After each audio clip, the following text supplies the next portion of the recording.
Wait before you scroll past another old penny. Welcome back.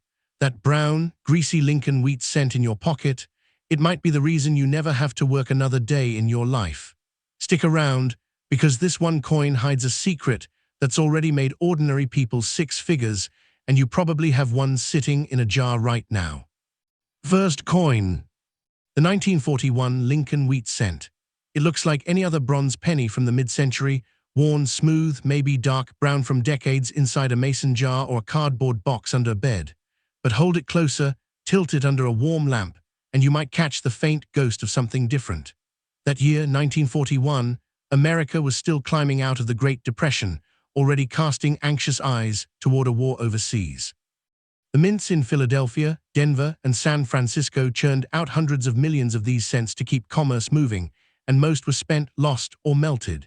Yet within that sea of common coins, a tiny handful was struck not on the usual bronze planchets, but on experimental alloys, leftover blanks from foreign orders, or even stray pieces of shell casing. That's where the magic hides, not in the date alone, but in the metal's secret voice. Visually, a standard 1941 cent weighs 3.11 grams, measures 19 millimeters across, and glows with a coppery warmth that darkens to chocolate or olive with age. But the anomalies, they whisper. A cent struck on a dime silver planchet feels lighter, 5 grams, and rings with a high silvery note when dropped. Another might show a dull gray brass hue because the mint, desperate to preserve copper for munitions, tested zinc-coated steel blanks a full 2 years before the famous 1943 steel cents. The strike alignment matters too. On a true 1941 era, the rim may feel uneven, thicker on one side, because the coin was fed into the press slightly tilted. Letter doubling, especially on Liberty or the 19 of the date, can appear as ghostly shadows, as if the coin blinked while being born. These aren't scratches or wear, these are birthmarks. History backs up the tension. In late 1941, the Philadelphia Mint was overwhelmed, running presses 24 hours a day. Quality control was fast and loose. Workers sometimes swept up scrap metal from the floor, including broken planchets intended for other nations' coins. A few 1941 cents have been found struck on a leftover blank from a 1940 Canadian nickel trial, thinner, magnetic, with a faint reeded edge where there should be none. Another famous example, now dubbed the 1941 bronze-silver transition, was struck on a leftover 90% silver dime planchet from a San Francisco batch meant for Philippines coinage. That coin weighs 2.48 grams, not 3.11, and sounds like a tiny bell. For decades, it sat in a parking lot toll change, ignored, until a collector spotted the wrong color.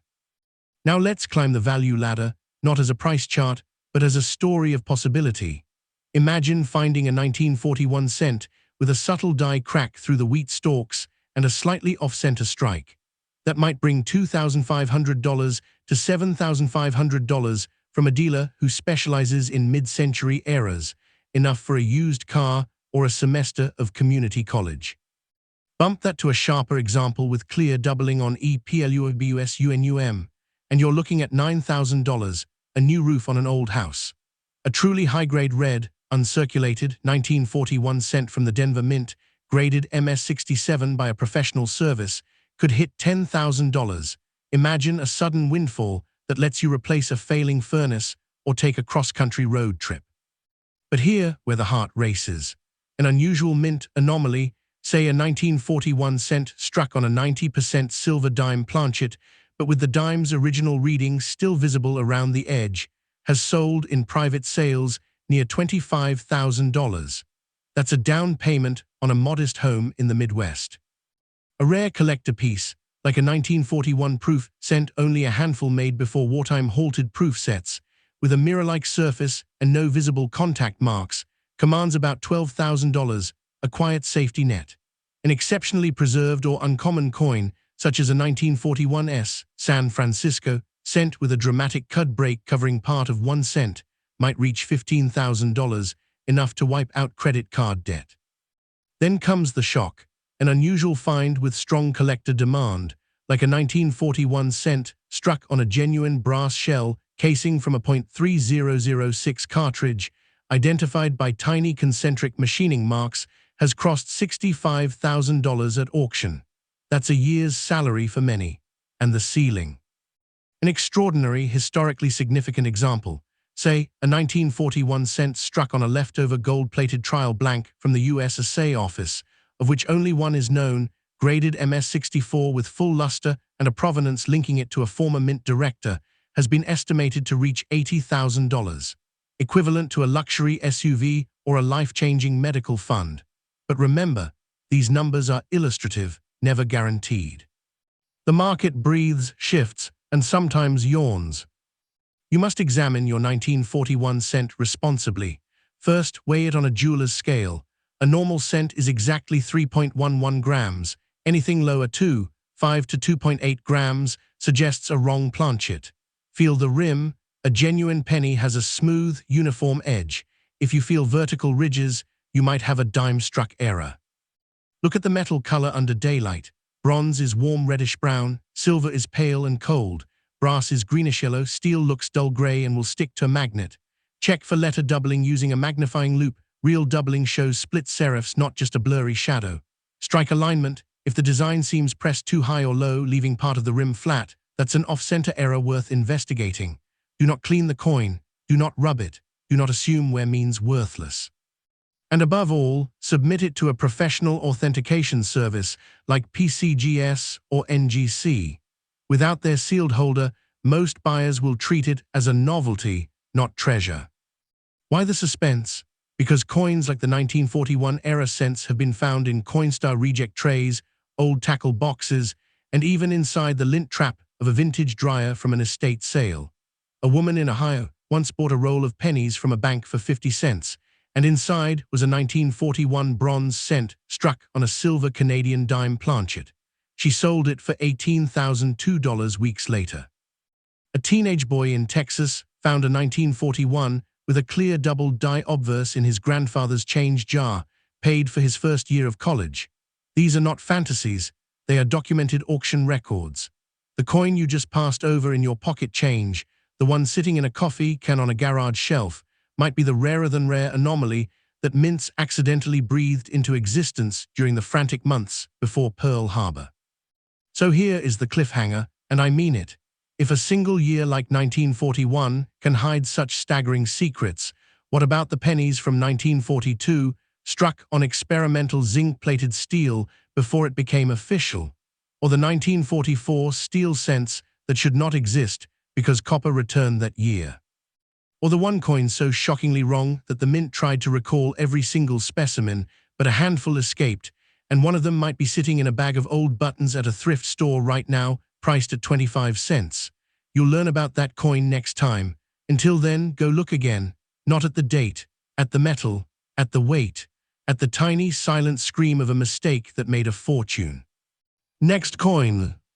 You're holding a 1937 Lincoln wheat cent, and the first thing you notice is how forgettable it looks.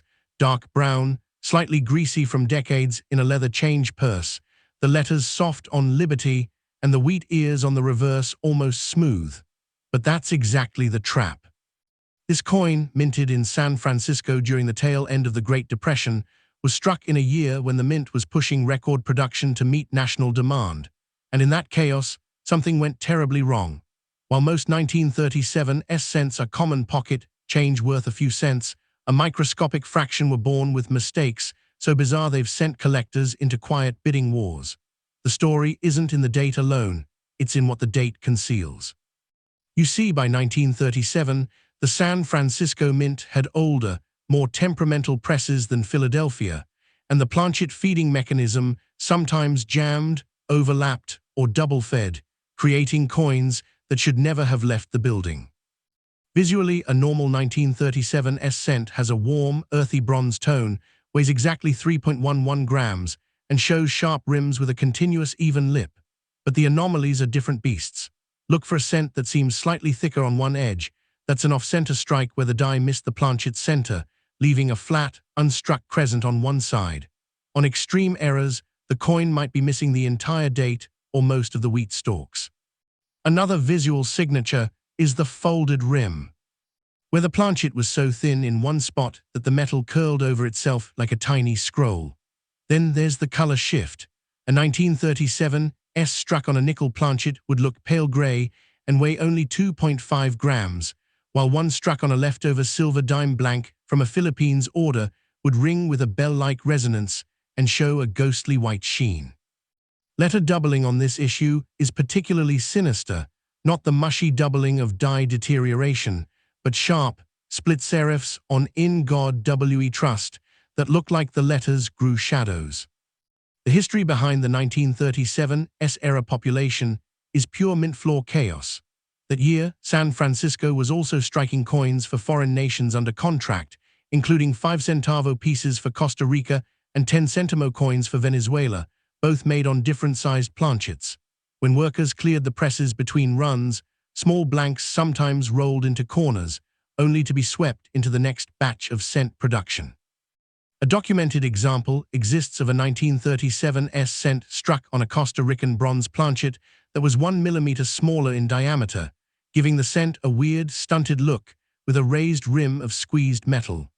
Another reported specimen showed a partial brockage, meaning it was struck against another already struck coin, imprinting a mirror image of the reverse onto its obverse face.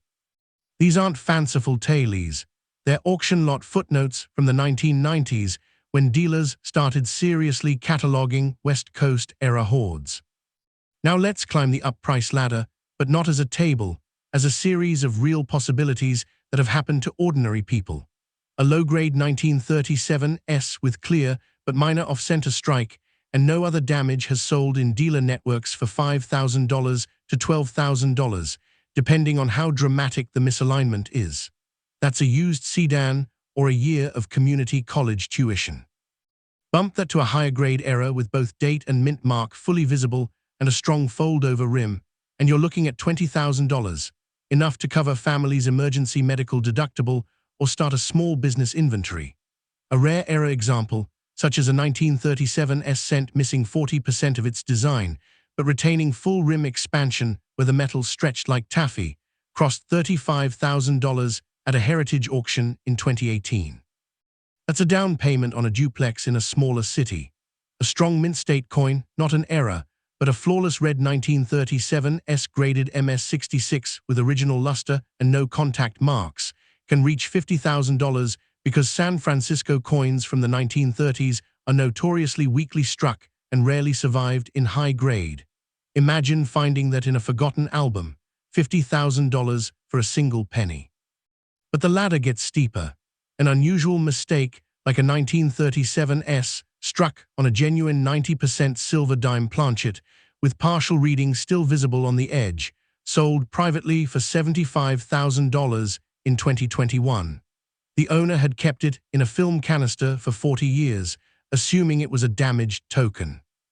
An extreme error, such as a 1937 S with a full brockage of the obverse on the reverse, meaning both sides show a mirrored, incused version of Lincoln's face, brought $100,000 at a Stack's Bowers auction. That's a life-changing sum, a debt-free retirement boost, a cross-country move, or a child's entire college fund. At the very top, an extraordinary, one-of-a-kind discovery, a 1937 S cent struck on a leftover experimental hollow center planchet intended for a never-released wartime token, weighing only 1.9 grams with a tiny hole in the middle, has been rumored to exist in a single collection, with an informal offer of $120,000 refused. That's a house in the Rust Belt or a luxury RV to see the country. But these amounts are recorded outcomes, not promises. The market is fickle and authentication is everything. You must examine any 1937 S cent with cold, careful suspicion. First, weigh it. A standard cent is 3.11 grams. Anything lower than 2.8 grams demands a second look. Then check metal color. Bronze is reddish-brown. A nickel planchet error looks gray and slightly magnetic. Silver planchet errors are white and non-magnetic, but sound higher-pitched when tapped.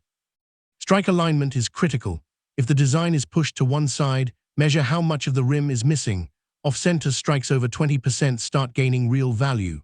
Rim expansion, where the edge flares outward like a miniature pie crust, often accompanies extreme pressure errors.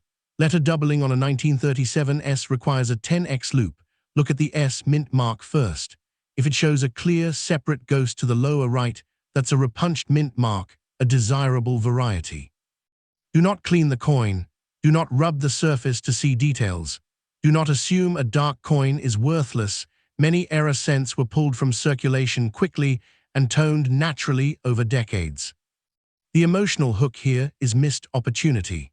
In 1995, a California man brought a coffee can of 1930s pennies to a coin shop, and the owner pulled out a single 1937 S with a dramatically doubled die reverse, offered him $400, and resold it 3 months later for $18,000. In 2008, a teenager in Oregon found a 1937 S that weighed 2.4 grams in his grandfather's tackle box, thought it was a counterfeit, and spent it on a soda. That coin, if authentic, would have been a wrong planchet error now valued near $50,000. These are not horror stories to scare you, they're warnings to pay attention. A 1937 S error could be sitting in a gallon bag of old pennies from an estate sale priced at $5. It could be the coin you almost threw into a Coinstar machine last Tuesday. Responsible examination means no scrubbing, no bending, no guessing. Send anything suspicious to PCGS or NGC. Pay for the error tier. Wait the 6 months. Because if they slab it as genuine, the bidding starts not at $5, but at $5,000.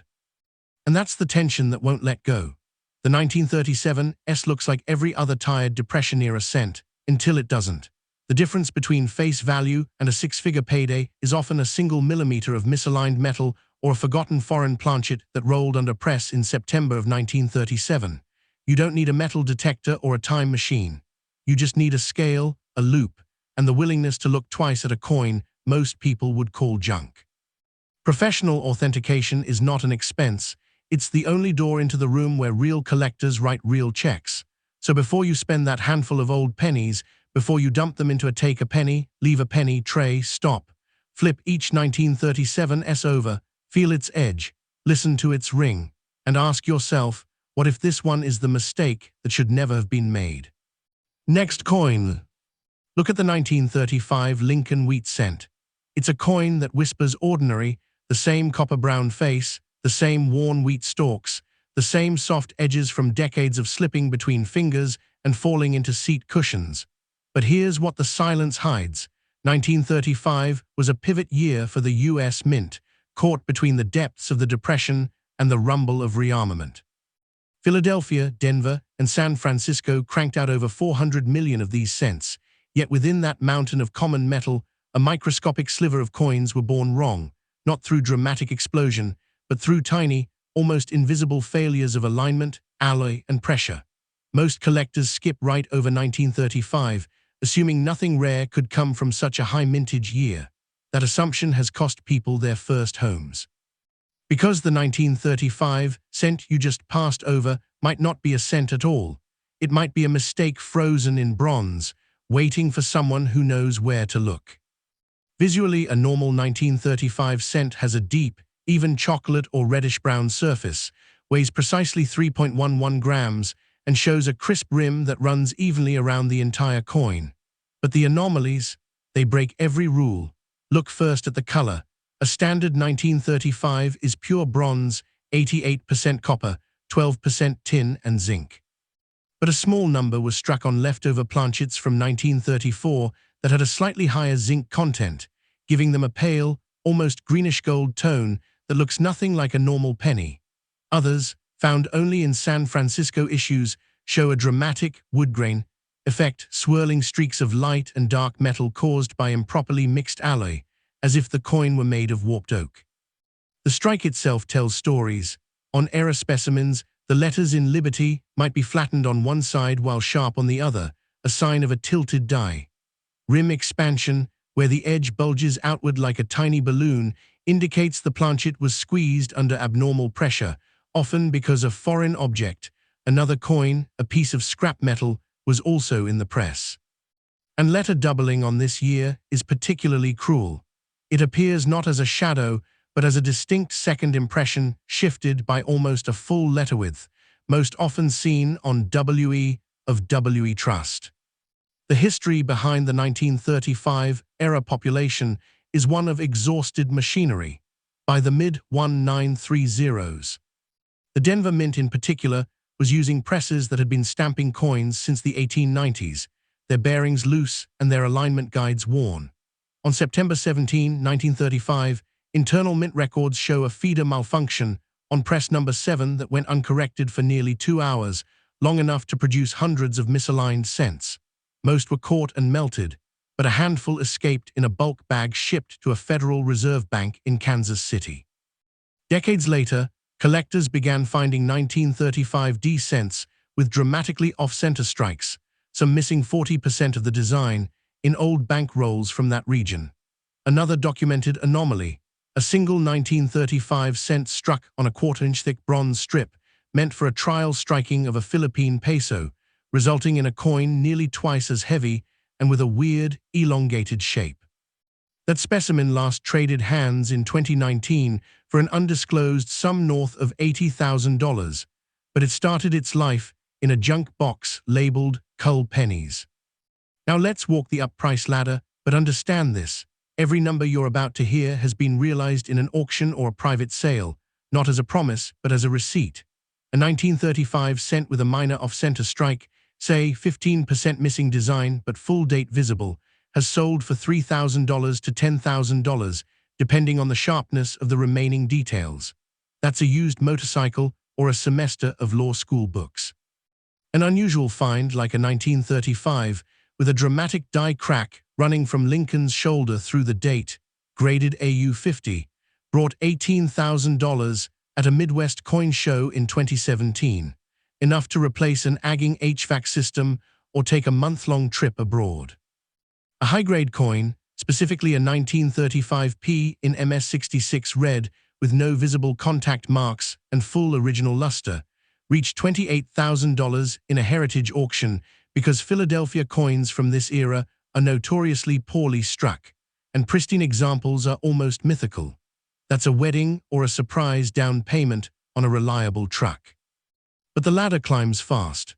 A strong error piece, like a 1935D, struck 30% off-center with a retained die cap, meaning a previously struck coin stuck to the die and left a ghostly impression, hammered at $45,000 in 2020.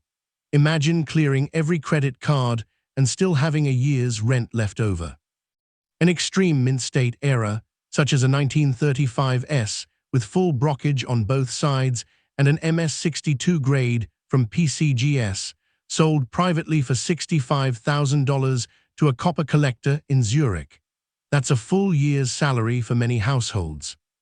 A rare misstrike, specifically a 1935 cent struck on a nickel planchet that somehow passed through the cent press, weighing exactly 2.5 grams and showing a silver-gray surface, crossed $95,000 at a Stack's Bowers event in 2022.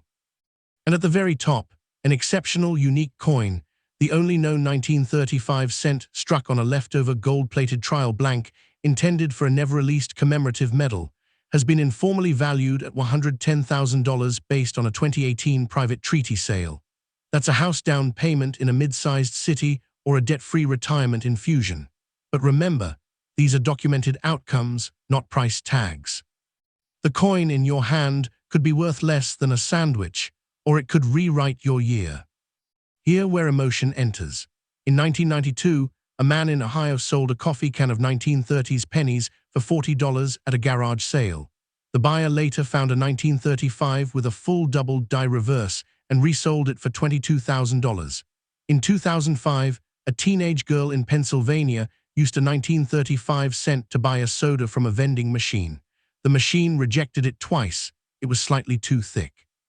She kept it in her dresser drawer for 10 years before a cousin recognized it as a wrong planchet error. It sold for $38,000. These aren't urban legends, they're logged in auction archives. The difference between pocket change and life-changing money is often just a few seconds of curiosity. So how do you check? First, weigh the coin on a digital scale accurate to 0.01 grams. Standard is 3.11. Anything lower suggests wrong metal. Anything higher suggests a laminated or foreign planchet. Second, examine the metal color under natural daylight.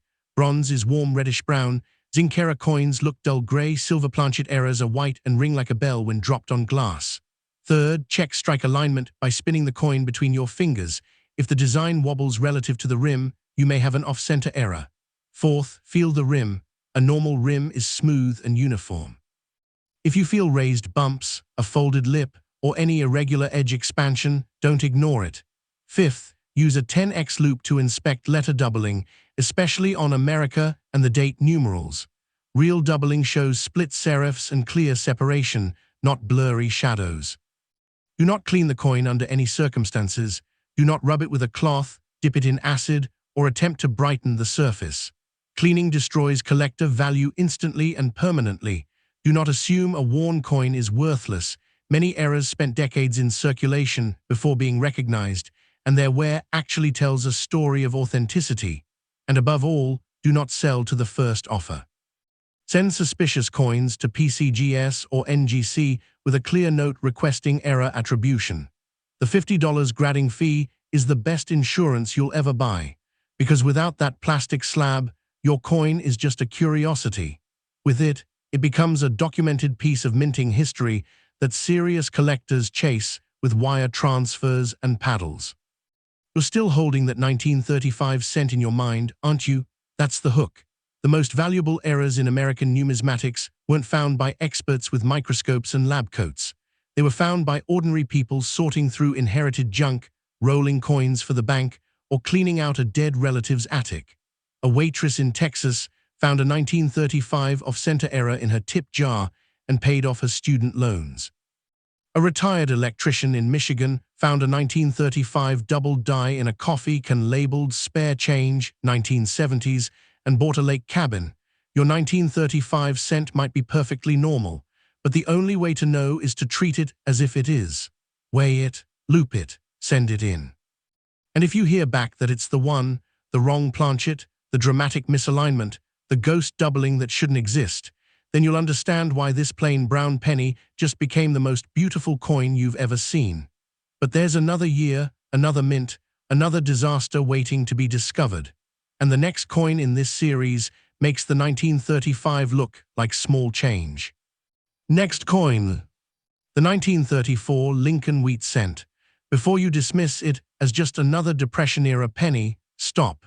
This coin carries a weight that most collectors never notice, a quiet strangeness born from the most chaotic year in modern U.S. minting history.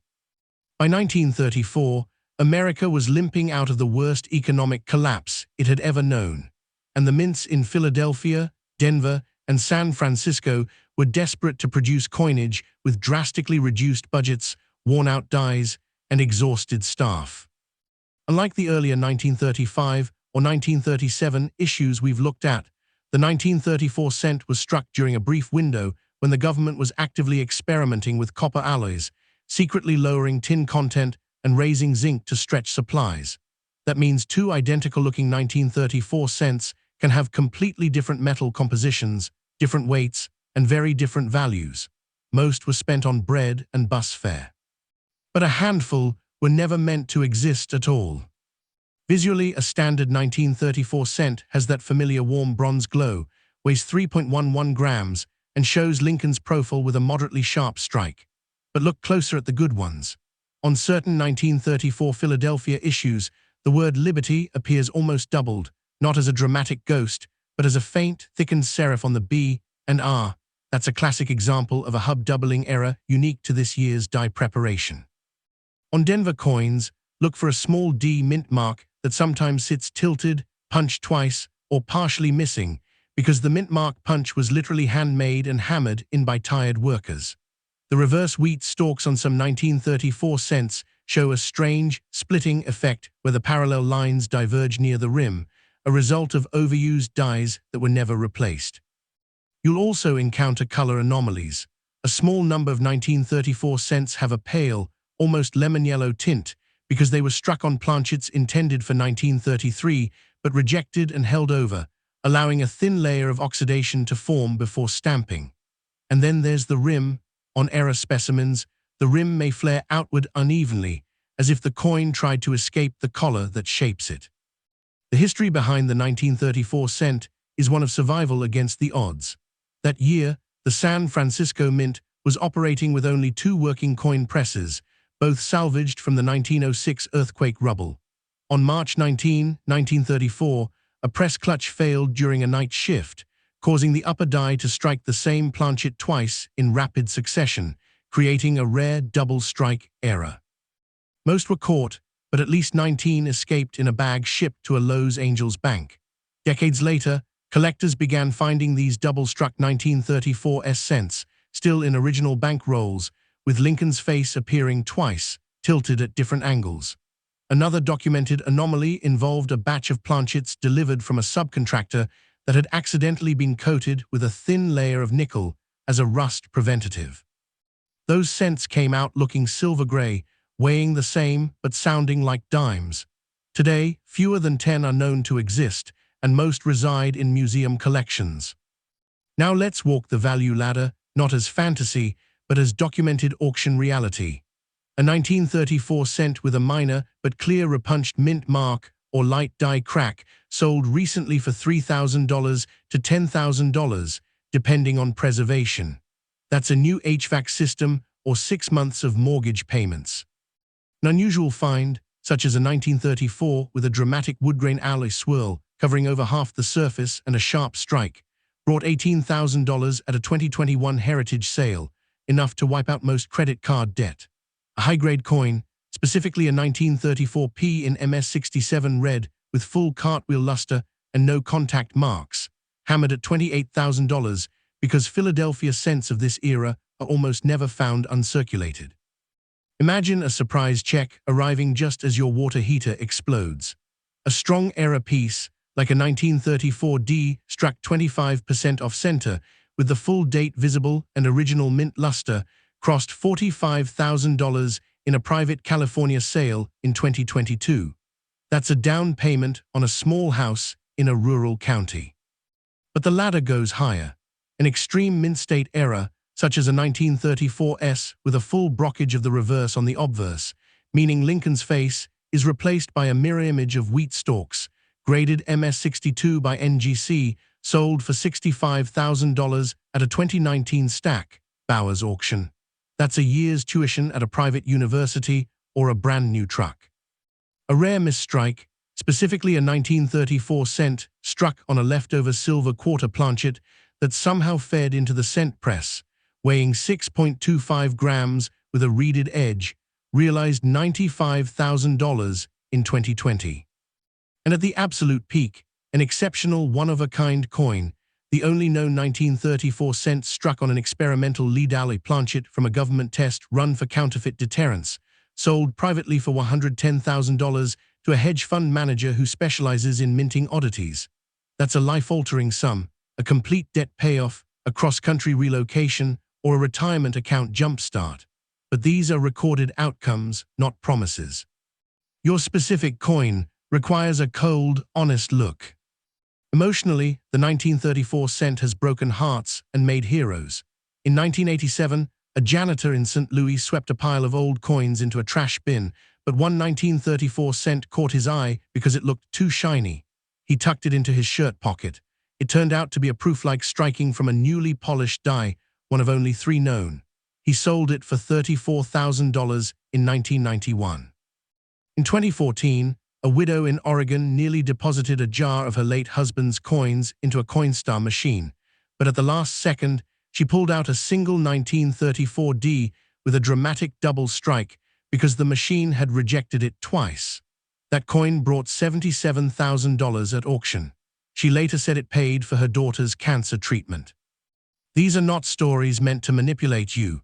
They are proof that ordinary people with no training have stumbled into extraordinary luck simply by pausing and looking. Here is how you examine a 1934 cent without making the mistakes that cost others thousands. First, weigh it on a jeweler's scale accurate to 0.01 grams. A normal cent is 3.11 grams. If it weighs less than 2.8 grams, you may have a wrong planchet.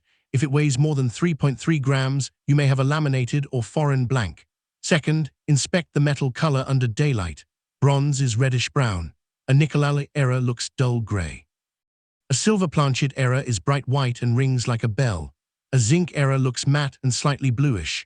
Third, check strike alignment by holding the coin vertically and spinning it. If the design appears tilted relative to the rim, you have an off-center strike. Fourth, run your fingertip along the rim. A normal rim is smooth and even. If you feel bumps, waves, or a folded lip, that indicates collar or pressure errors. Fifth, use a 10x loop to examine letter doubling, especially on the date and in God we trust. True doubling shows sharp, separate edges, not blurry shadows. Never clean the coin, never rub it. Never assume a dark or worn coin is worthless.